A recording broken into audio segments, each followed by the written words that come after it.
I want to bring you a Legacy Steel and Sorcery guide.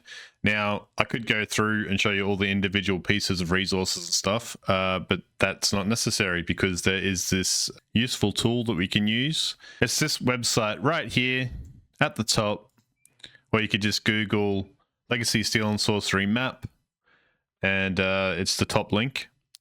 We are now able to see the entire map of each map, so we can check the crypt if we need the crypt, or the Greenwood Night, which is the same as the Greenwood Day, just different mobs and stuff. If we go to the left side, we can see that there are goblins, elite goblins, skeletons, elite skeletons, and all the locations of various things. Say we need field lily, or we need cloud stem, or we need wheat. So we have the goblins, right? So what do goblins drop? They drop ears, goblin teeth, and gold. So if you're new to the game, I recommend just start off by taking care of the goblins. Start at the farmstead up here, the hilltop farmstead, and work your way through and around the south side of the Glittering Gulch. Be careful in Glittering Gulch. There's a couple of elite goblins in there. Some are pretty powerful, but you're going to get yourself some gold and goblin teeth, which sell for quite a bit. Now, say you need cloth, you need linen. We're going to take care of some skeletons. So I recommend going to the cemetery. There's bulk skeletons there. They're actually practically all around the map, as you can see. And they drop linen. So you can make your linen cloth and get your caster gear made, like all your armor. And then we have wolves. So wolves are your main source of leather. And as with the material list, which is going from, white, green, and then you've got green and then blue, purple, and so on. And so each mob of that corresponding type, so wolf, if you fight a regular wolf, you're going to get regular leather. If you fight a elite wolf, you're going to get green and blue and so on. As the wolves get harder, the better type of resource drops, right? And that's the same for the trees. So if we need trees, and with the trees and the other rare mats, if you go to the Greenwood Night, you're going to get rarer mats. You're going to get blue and above usually. Green, blue, and above. So here we have the different corresponding resources. We have linen, we have cloudweave cloth, we got the silk cloth, rawhide leather, light leather, heavy leather, copper bar, iron bar, and bloodsteel bar. Now, for example, if you're making a white weapon, you're going to need copper. If you're making a green weapon, you're going to need iron. If you're making a blue weapon, you need bloodsteel, and so on and so forth. To process these materials, we need to go into our lodge. And we can go down to our forge, which we'll have to craft. You need to mix each metal with charcoal. As you can see, the requirements as we hover over the gold or the iron, it says 2 iron ore and 1 charcoal. And that's the same for the loom. So we put in regular linen.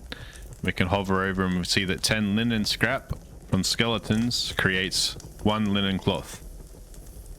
And that's the same for the rest. However, we do need to get fine thread to mix it with the rest of this material to get the higher tiers, such as the cloud weave and the silk cloth. And then if we move on to the tanner, it's the same with the frog oil. So we've got our regular rawhide scrap, we've got the light leather scrap, the blue and the purple, which makes the corresponding resources. We can level up our lodge with research. Mine are currently level 2 for the forge. You can see that we'll need extra materials such as fire bellows, steel tongs, cryptstone, tree resin, and charcoal. These materials should be listed on the map as shown.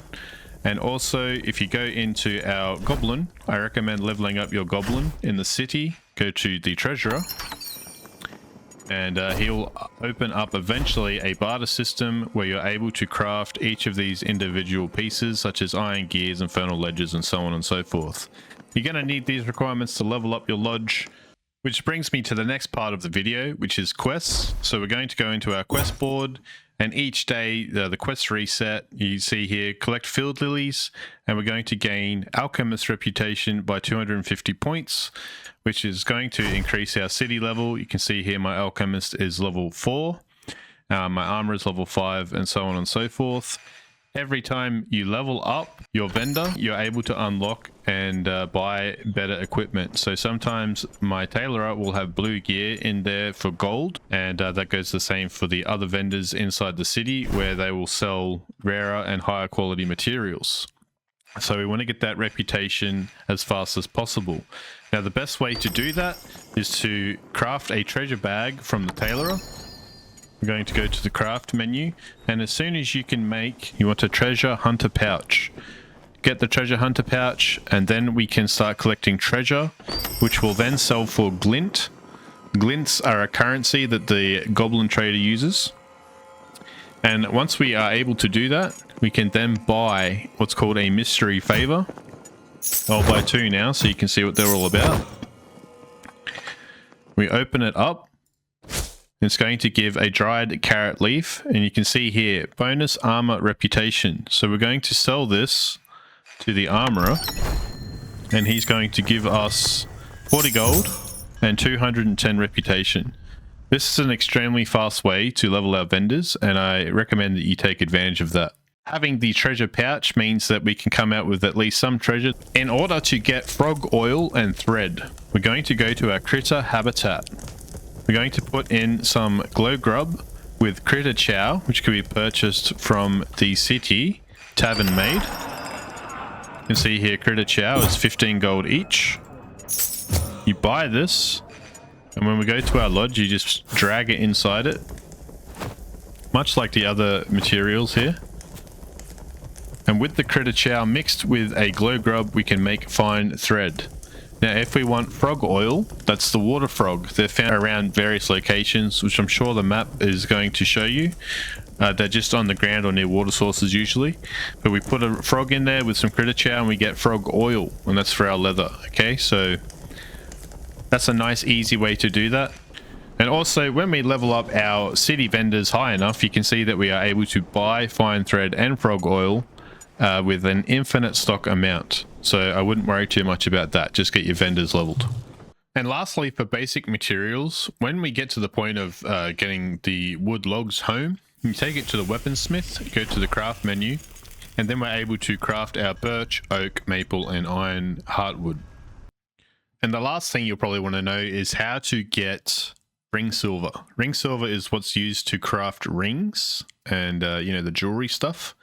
So there's a couple of ways we can do that. We can disenchant a skull key, or any key in particular, to get the ring silver dust. Or we can use the skull key to loot a coffin that looks like this. And inside that will usually be some ring silver and other cool treasure. And the other way is to disenchant things like golden cuffs. So I'll do that for you now so you can see what that looks like. Go to the enchantress, click disenchant. And we're going to scroll down to the cuff. And click disenchant. You can see that we got 1 sapphire and 1 ring silver. But that's going to be it. Have a good day / night, and I'll catch you guys later. See ya.